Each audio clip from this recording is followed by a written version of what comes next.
A new analysis published in the Journal of the American Medical Association Internal Medicine finds that food and beverage corporations have undue influence in determining if the substances they put in food are actually safe.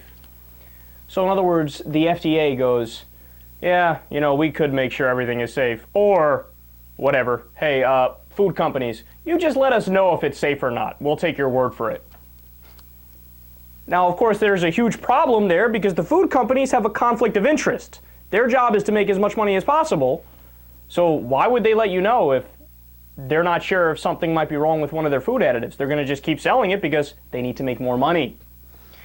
Get this, there's more details here. The 1958 Food Additives Amendment to the Food, Drug, and Cosmetic Act states that, quote, any substance intentionally added to food is a food additive and is subject to pre-market approval by the Food and Drug Administration unless the use of that substance is generally recognized as safe.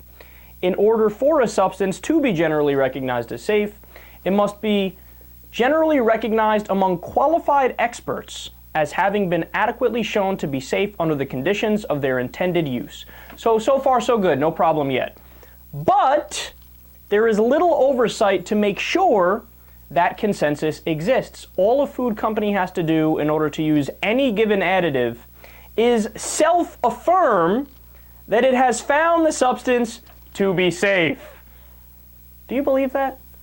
All a food company has to do is go, yeah, don't worry, FDA, we got this. We've done rigorous testing on it. I'm not kidding, man. This is some serious stuff. And to give you some numbers, 22% of the safety notices that were submitted to the FDA between 1997 and 2012 were drafted by an employee of the food additive manufacturer itself. The people with the biggest conflict of interest are the ones that are giving the approval that it's okay. An additional 13% were written by consultants that work with firms hired by the food industry. So if somebody was a diehard optimist, they might say, well, you know what, that's only 35% of the food that has additives that aren't really tested for safety. So a majority of food, I guess, is safe, right? 35% isn't a majority. I mean, I don't know how comforting that is. But that's not even true because, quote, the remainder of the notifications were written by panels of food safety experts, but every single one of those panels' members were handpicked by either the food industry or consultants working for the food industry. This is the same problem we see over and over. You want to know why we have such a ridiculous system set up like this, where the food companies themselves get to test for if the food additives are safe? It's because the FDA is not fully funded by the government. The FDA is also funded by the food companies they're supposed to be regulating. So guess what? If the food companies give you your check, you're going to look the other way if they do something bad. How are you supposed to be a watchdog of the food industry if they sign your check? You're not going to be all that watchdoggy, are you? I mean, that's like you at your job. When your boss gives you a check every week, you're supposed to then look after him and let him know if he's done anything wrong, and then you can go ahead and punish him.